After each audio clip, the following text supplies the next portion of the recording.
Hi అండి. నమస్తే. Welcome back to Manu channel. ఈరోజు మన మను ఛానల్‌లో వచ్చి టేస్టీ టమాటా పుదీనా చట్నీ అండి. ఎంత బావుంటుందో వేడి వేడి రైస్‌లోకైనా, ఇడ్లీలోకైనా, దోసలోకైనా అంతెందుకండి చపాతీలు చేసుకున్నా సరే చాలా బావుంటుంది. ఒక్కసారి ఇలా ట్రై చేయండి. చాలా బావుంటుంది. మళ్ళీ మళ్ళీ ఇదే చేసుకుంటారు. బాండీ పెట్టి ఒక 2 గుప్పులు నువ్వులు వేసి దోరగా వేయించి పక్కన పెట్టుకోండి.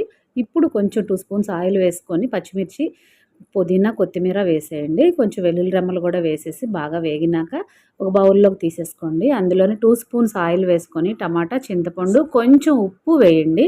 మూత పెట్టేస్తే సాఫ్ట్‌గా మగ్గిపోతాయి. నువ్వులు ఫస్ట్ ఒక పలుసు ఇచ్చేస్తే, తర్వాత పుదీనా, పచ్చిమిర్చి ఉన్నాయి కదా! అవి కూడా వేసేసి కొంచెం జీలకర్ర వేయండి. కొంచెం ఉప్పు వేసుకోండి మీ టేస్ట్‌కి తగ్గట్టు. కోర్స్‌గా బ్లెండ్ చేయండి. మెత్తగా సాఫ్ట్‌గా చేసేయొద్దు. కోర్స్‌గా మనకి రోట్లో చేస్తే ఎలా ఉంటదో అలా చేయండి. ఇంగువ వేసి తాలింపు పెట్టండి. బ్రహ్మాండంగా ఉంటుంది చట్నీ. మీకు నచ్చితే లైక్ చేయండి, షేర్ చేయండి, సబ్స్క్రైబ్ చేయండి. Thank you.